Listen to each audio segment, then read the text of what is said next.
Au nom du Père, et du Fils, et du Saint-Esprit. Amen. Notre-Dame du Bon Conseil, nous vous supplions humblement, une fois dépouillés de toute affection terrestre, d'obtenir de Dieu la grâce d'être toujours unis avec votre Fils, et avec vous en cette vie, afin d'être éternellement près de vous dans l'autre. Je vous salue Marie, pleine de grâce. Le Seigneur est avec vous. Vous êtes bénie entre toutes les femmes, et Jésus, le fruit de vos entrailles, est béni. Sainte Marie, Mère de Dieu, priez pour nous pécheurs, maintenant et à l'heure de notre mort. Amen. Mère du Bon Conseil, priez pour nous. Au nom du Père, et du Fils, et du Saint-Esprit. Amen.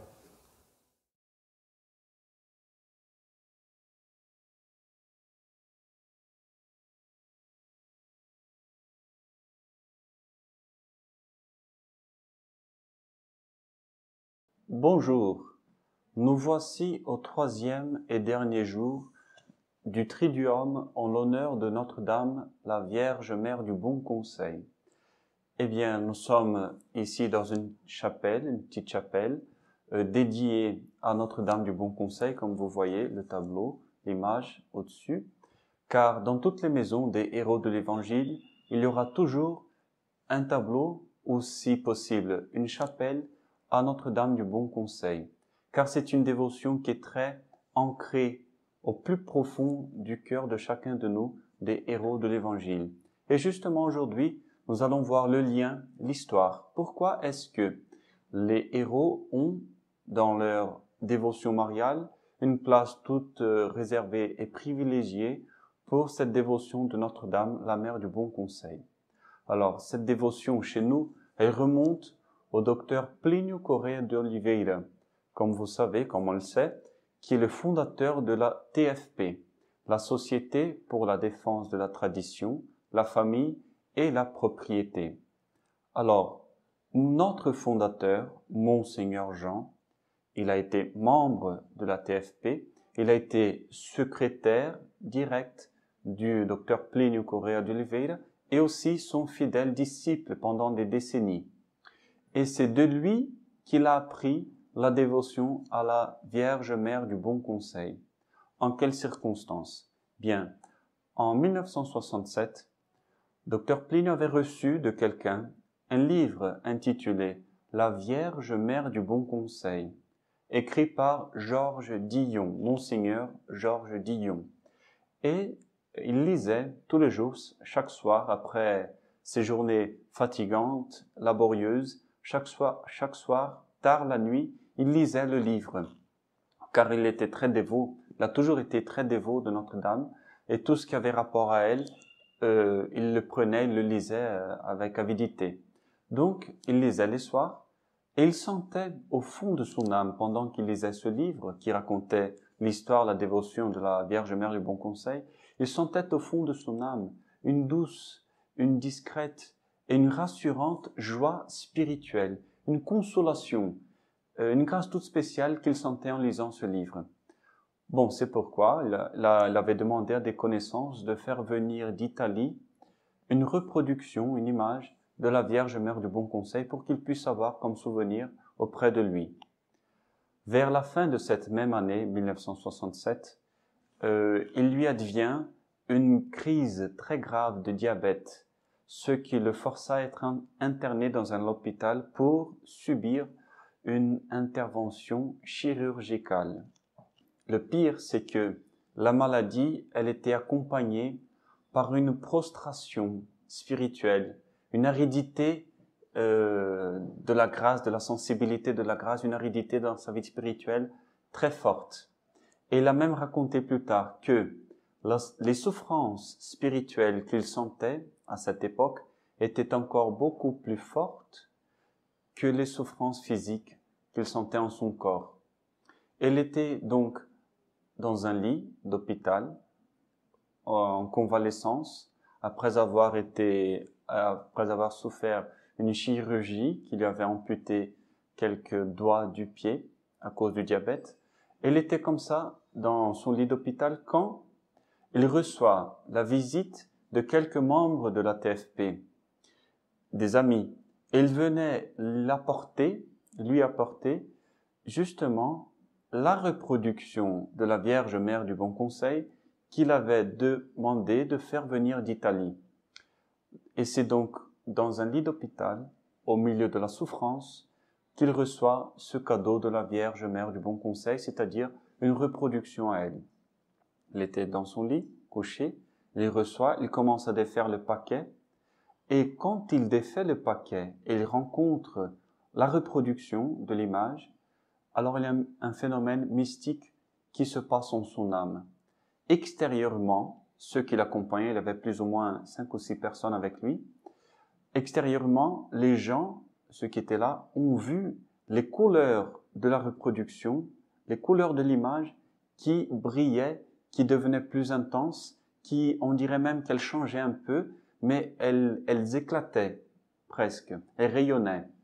Ça extérieurement, mais en son âme, intérieurement, pour lui, il a raconté, c'était comme si l'image s'animait, comme si elle commençait à lui sourire, à l'aimer, à lui démontrer son amour.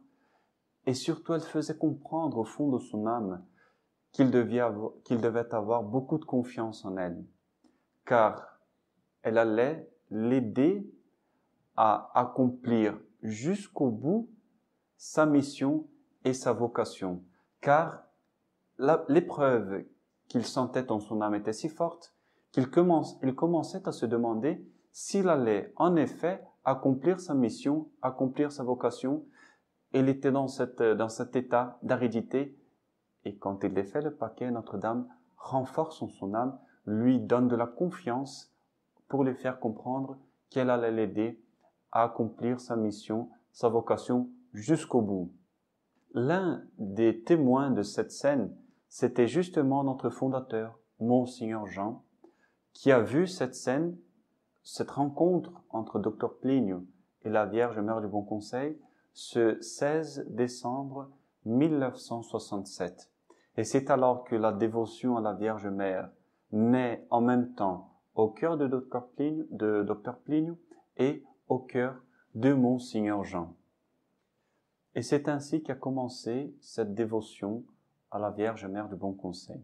Une dévotion qui a été cultivée et qui a augmenté d'intensité et d'amour de la part du docteur Pline aussi bien que de la part de Monseigneur Jean, a augmenté au fil des temps, au long des années, chaque fois plus.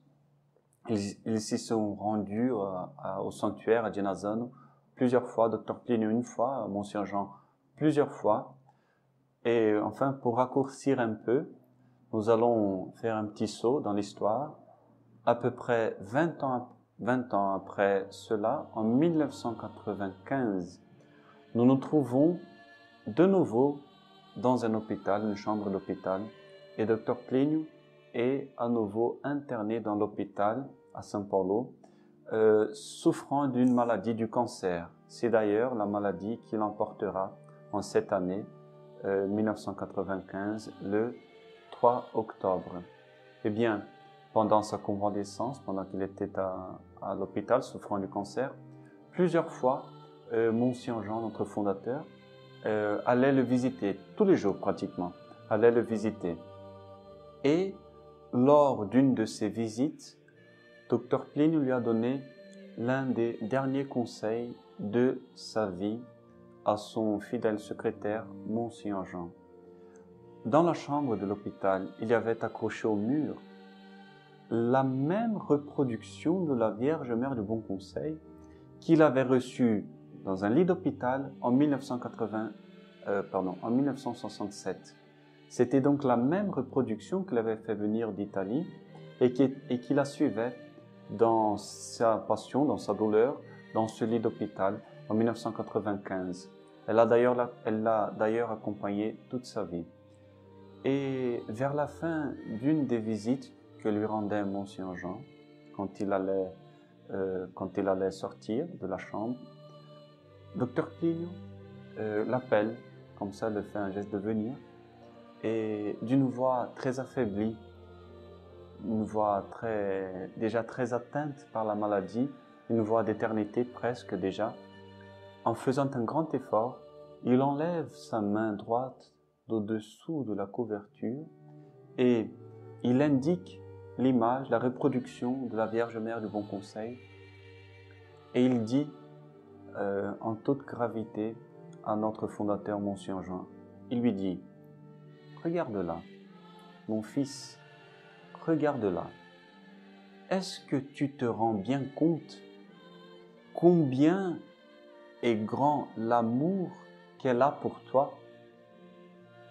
Eh bien, Monsieur Jean, notre fondateur, était très touché, très ému d'écouter ces paroles, parce qu'il sentait au fond de son cœur cet amour de la Vierge Mère du Bon Conseil.